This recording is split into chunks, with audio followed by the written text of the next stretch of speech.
Oke, sahabat-sahabat Garuda, sebelum berbeda video intinya, mari kita simak video yang satu ini dari Bapak Erick Thohir. Penting sekali menghormati bangsa kita sendiri, itu sebuah pelajaran yang kita harus bina juga. Penandatanganan MOU tentang pengembangan proyek hunian 1 juta unit. Ini kerjasama Erick nanti akan menyiapkan bergerak cepat, kemudian juga bisa melakukan survei. Ini terjadi berkat kepercayaan publik kepada Bapak Presiden yang sangat tinggi. Ya, Presiden mendapatkan begitu banyak dukungan, dan ini targetnya adalah untuk it's a big relationship between Qatar and Indonesia, and my group is coming to invest in Indonesia in social housing for the people, and this is a message of His Highness the Emir of Qatar, that there's a strong relationship between Qatar and Indonesia, and supports this project, and I hope we can succeed very soon. After the match, I meet the media. They're all outside. What I say to them is my responsibility as the president of the federations. All the result we have, I bring the coach, I bring all the players to believe in the projects. The question, do you all still believe in this project? Do you still believe on me as a leader? Yes. Because otherwise, I'm willing to step down. I'm willing to stepping down as the president of Indonesian Football Federations because it's my responsibilities. So we still together? Yes. We have 5 matches, 3 homes, 2 away. We need 9 points to be number 3 or number 4, even number 4 maybe. So tonight, I want every individual in this room to review what went wrong. If you want to be, stay as a team. Masih mau main? Ayo kita fight back, come on! Oke, dari sini kita bisa membaca dan juga bisa mencerna bahwa mungkin dari kepemimpinan saat ini Bapak Erick Thohir di Timnas Indonesia dengan beberapa program yang dilakukan oleh Bapak Erick Thohir, mungkin dari para pembenci tidak bisa menyerang langsung, tidak bisa menghantam langsung bagaimana kepemimpinan dari Bapak Erick Thohir soal bagaimana program yang baik adalah sesuatu yang baik pula bagi masyarakat. Tentunya mungkin dari para pembenci dan juga lawan-lawan dari Bapak Erick Thohir ini tidak bisa menghantam sehingga mengambil momentum untuk bisa supporter lah yang menyerang. Supporter yang menyerang kepada Bapak Erick Thohir, jika berhasil rencana mereka, maka hancurlah bagaimana impian kita ini. Tetapi dalam situasi di fase kita saat ini, di bawah tekanan-tekanan yang terjadi, bahkan kita harus bimbang ya. Apakah kita harus percaya A? Apakah kita harus percaya B? Apakah kita harus percaya C? Di tengah kejadian ini, tentunya kita diuji dengan kecerdasan kita, SDM kita sampai di mana. Apakah kita tetap tulus, apakah kita tetap ikhlas, dan kita memang betul-betul pecinta dari Timnas Indonesia. Dalam hal ini adalah bagaimana perjuangan-perjuangan Timnas Indonesia dari para penggawa, dari para pemain yang sedang berjuang di atas lapangan bersama si Kulit Bundar. Tentunya bermimpilah setinggi mungkin sehingga cita-cita itu bisa tercapai menjadi sebuah impian yang sangat nyata, yaitu Piala Dunia nanti. Amin. Saya pertanyaan, saya jarang ketemu sama Bang Toel nih. Pandangannya Bang Toel ini soal penggunaan pemain diaspora dan juga pemain dari lokal, ideal atau komposisinya gimana sih? Nah, gitu Anda melihatnya yang saat ini? Kok saya lihat ada gelagat nih. Kalau pelatih Prete Kluivert, bisa-bisa nanti kiper sampai striker semuanya diaspora Belanda semua. Dan apakah is that okay with you, Bang Toel? Silakan langsung ditanggapi Bang Toel. Dua pertanyaan yang berbeda kalau kita bicara timnas dengan target Piala Dunia dengan timnas keseluruhan. Maka kalau perhatikan dengan cermat kalimat saya, membentuk tim nasional berbeda dengan membangun tim nasional. Maka saya bertanya tentang warisan. Karena begini, saya orang yang romantic football. Saya pernah bergerak di football development. Maka cuman publik, orang menganggap kalau saya ngomong A, maka B. Kalau saya kritik maka anti. Nah itu yang buat saya nggak nyaman. Jadi satu hal, kalau kita bicara nanti Dan sahabat-sahabat Garuda, mari kita backing dan mari kita satu komando bersama Bapak Erick Thohir. Tentunya harapan kita melihatlah bagaimana soal dari kepemimpinan Bapak Erick Thohir dengan sebelum-sebelumnya.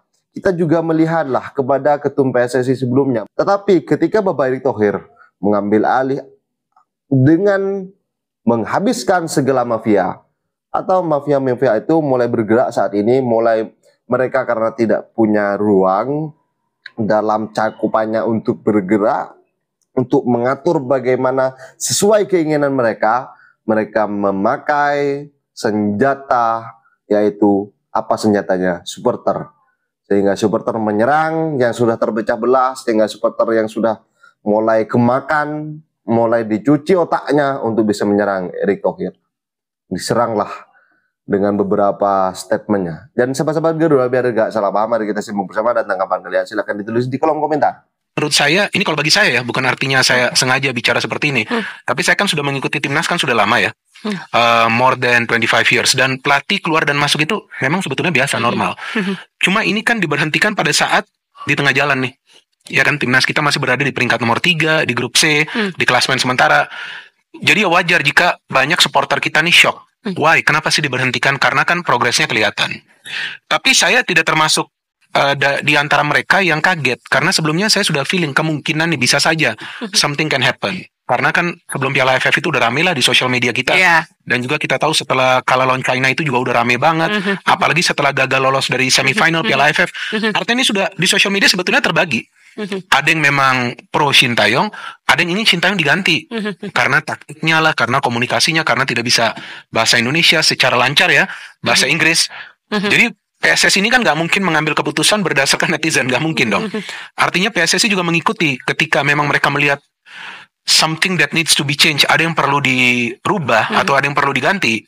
Ya akhirnya keputusan yang berani ini, menurut saya ini keputusan yang berani dan tentunya beresiko diambil oleh federasi untuk mengganti Sintayong. Iya, memang seperti yang Bung Binar tadi katakan gitu ya. Bahkan kita juga sebenarnya melihat potensi arah ke sini itu sejak melawan Cina. Iya, ada. Karena di situ dikatakan adanya kepentingan untuk memperbaiki komunikasi dan penerapan atau implementasi strategi di lapangan itu juga dibahas seperti itu. Betul, dan lebih meningkat, ya kan, lebih meningkat soal Sintayong out ini sebelum Piala AFF sampai pada saat timnas kita tuh gak lolos dari fase grup itu lebih tinggi lagi. Jadi saya pikir dalam hal ini PSSI juga sudah memonitor bahwa ya ini bicara tentang timnas yang bermain di babak kualifikasi Piala Dunia ya, bahwa communication gap ini ada. Dan komunikasi ini kan sesuatu yang sangat penting ya pada saat kita komunikasi dengan atlet, ya kan, apalagi bagi seorang pelatih, pesannya itu harus sampai dan cara dia memberikan pesan itu. Nah kadang-kadang orang-orang dari negara yang berbeda kan aksennya itu kan berbeda. Nah kita juga mungkin tangkapnya berbeda. Nah ini hal yang sebetulnya menjadi kendala sepertinya bagi para pemain dengan Sintayong.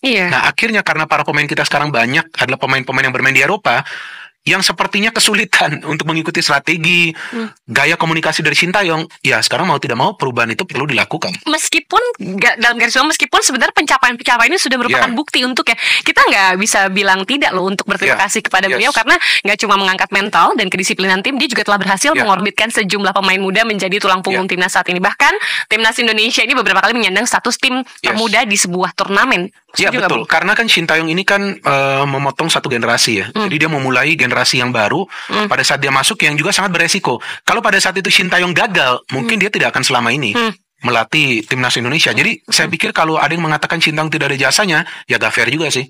Karena kelihatan dari statistik, dari rekam jejaknya.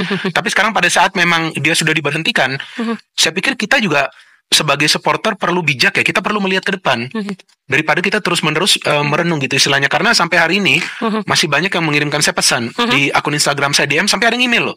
Ada yang email sedih, saya menangis, saya ini ya saya untung tidak terbawa juga emosinya karena gak enak juga kan baca hal-hal seperti ini. Kalau saya sih ya biasa aja, bagi saya this is normal, saya tidak istilahnya dalam tanda kutip baperan, ya udah.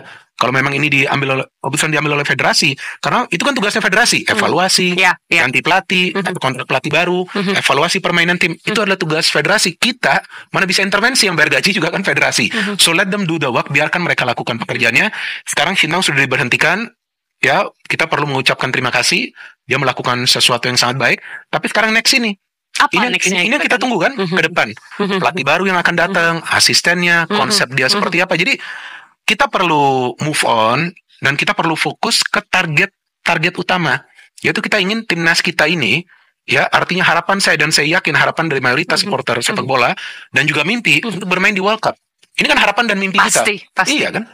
Nah, tapi itu ya mungkin yang saya mau bilang kalau ini sebuah fenomena yang menarik, di mana sebelumnya kalau saya ingat nih, pergantian pelatih tidak pernah dinangisin sampai kayak gini gitu. Maksudnya tidak pernah menjadi sesuatu yang sangat perpisahan ini terasa sangat berat gitu. Karena mungkin seperti yang tadi Bung Binder juga bilang, nampak perjalanannya terlihat sangat bagus, tapi kenapa berhenti di tengah-tengah gitu. Lepas dari semua keputusan dan evaluasi yang PSSI buat. Ada yang juga berkata, kenapa mesti sekarang? Kenapa nggak nunggu nanti saat bertemu dengan Australia dan yang lain gitu? Menurut Bung Winner gimana? Good question. Tapi saya selalu mengatakan kepada siapapun yang menanyakan kepada saya seperti itu, lebih baik pelatih baru yang sekarang masuk ini punya 2,5 bulan daripada 2,5 pekan. Kalau seandainya lawan China itu federasi mengambil step yang ekstrim seperti ini, memberhentikan Sintayong, itu hanya 2,5 pekan atau 3 pekan loh. Waktu itu sangat beresiko. Jadi perlu dijalankan dulu sampai ada break, sampai ke next match. Dan saya pikir mungkin juga federasi dalam hal ini juga mencari pelatih baru tidak semudah kan, seperti yang kita pikirkan. Mungkin kita pikirkan ambil Erik ten Hag, ambil Pep Guardiola. Ya, merekanya mau gak ngelatih? Bukan soal membayar gaji. Membayar gaji sanggup. Mereka mau atau tidak melatih Indonesia? Kan mereka ada kesibukannya juga. Jose Mourinho lah pernah dirumorkan bersedia melatih timnas. Padahal Jose Mourinho itu mengatakan, saya ingin melatih timnas, bukan timnas Indonesia. Saya ingin melatih national team, tapi dikaitkan dengan timnas Indonesia. Ya kan, jadi maksud saya ini tidak mudah bagi federasi, tapi sekarang ini diberhentikan ada waktu 2,5 bulan, yang kalau menurut saya ini bukan waktu yang singkat, tapi ini waktu yang cukup bagi pelatih baru ini. 2,5 months is a lot of time. Karena timnas bukan klub. Kalau klub dia akan main nih hari Minggu, dia hanya punya beberapa hari. Ini kan timnas, dia masih ada 2,5 bulan. Seharusnya ini cukup bagi pelatih baru daripada diberhentikan pada saat lawan China. Ya mungkin juga bisa diberhentikan setelah lawan Arab Saudi, tapi masa sih setelah menang diberhentikan kan? Tapi nggak bagus lagi ya. Nggak etis juga lah. Jadi ditunggu, kemudian dilihat ternyata komunikasi ini mungkin terus berjalan. PSSI juga pasti memonitor. Ya, drastic step ini yang dilakukan PSSI kan, ya inilah keberanian dari PSSI. Artinya kan PSSI juga dalam hal ini tidak mendengarkan netizen. Iya kan? Karena kan sekarang lihat netizen begitu banyak yang sedih, ya kan? Tapi PSSI mengambil keputusan, kalau saya yakin adalah untuk kemajuan. Tapi Bung sebagai pengamat gitu ya, kan pasti mengamati secara keseluruhan, ya secara culture, secara macam-macam dari berbagai bidang gitu ya, dari berbagai aspek. Menurut Bung Binder kan juga terlihat memang apa sih yang bikin keputusan ini tuh berat banget, maksudnya baru kali ini bener kan pelatih itu kayak disayang sekali. Menurut Bung Binder kenapa nih? Kalau menurut saya ini adalah pertimbangan teknis. Number one is strategi. Strategi ini saya harus jujur ya, bukan artinya saya membela seseorang. Kalau bagi saya tidak ada masalah Sintayong memakai strategi defensif karena mengacu pada hasil akhir. Kalau lebih banyak hasil akhir yang positif, ya artinya strateginya jalan walaupun permainan tidak menghibur. Tapi mungkin strategi seperti ini tidak cocok dengan para pemain kita yang bermain di Eropa. Kan beda. Beda total kan? Harus defend, harus press, harus apa. Mereka tidak bermain lepas. Nah, ini bisa menjadi problem. Jadi ini yang sepertinya feeling saya yang dilihat oleh federasi, ini problem ini. Ini teknis yang penting. Jadi mereka bukannya tidak sanggup, tapi mungkin tidak nyaman. Sehingga permainan timnas kita ini konsisten. Kalau lawan Arab Saudi mainnya tiba-tiba bisa hebat. Sebelumnya lawan Jepang kalah telak. Oke, Jepang is a good team, tapi masa kalahnya telak sih? Lawan China, karena rotasi dari Sintayong, dia blunder, kalah. Sebelumnya lawan Bahrain, imbang. Tapi sebelumnya lawan Arab Saudi, di Arab Saudi bagus. Jadi sudah kelihatan inkonsistensi ini karena strategi ini saya harus mengatakan secara fair. Dan yang kedua, communication. Pada saat di pinggir lapangan, pada saat Sintayong instruksi, kan dia nggak bisa langsung. Ada translator lagi yang masuk, which is no problem, ya kan? Tapi translator ini juga kan belum tentu juga bisa dimengerti pada saat dia memberikan instruksi itu di tengah jalannya pertandingan, karena tensi lagi tinggi, ya kan? Dan mereka under pressure. Jadi saya pikir yang dipertimbangkan strategi yang tidak sesuai dengan materi pemain.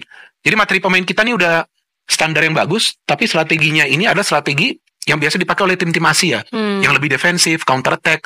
Jadi pertimbangannya adalah strategi, dan yang kedua communication. Dalam berkomunikasi dengan pemain, saya gak yakin ada hal lainnya selain itu. Artinya pada saat pemain khusus yang di Eropa sudah tidak merasa nyaman, ya harus ada pilihan yang diambil kan oleh PSSI. Kalau pemain memang sekarang sudah bagus-bagus kita, artinya yang diambil pilihan adalah memberhentikan pelatih, masukkan pelatih baru.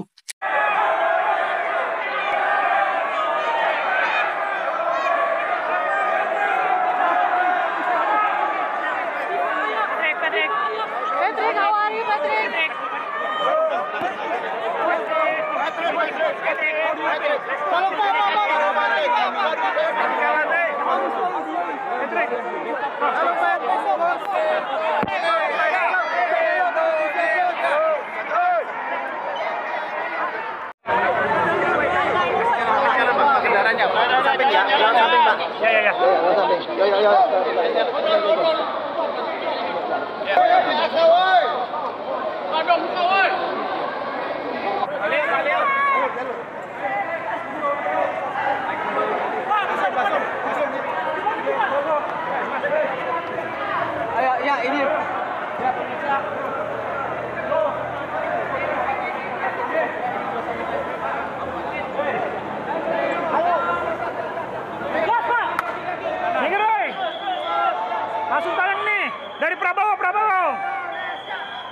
Oke, sahabat-sahabat Garuda fans, saya rasa cukup statement barusan. Jadi bagaimana tanggapan kalian? Silahkan ditulis di kolom komentar dan jangan lupa like dan subscribe channel ini agar kalian tidak ketinggalan informasi penting khususnya timnas Indonesia.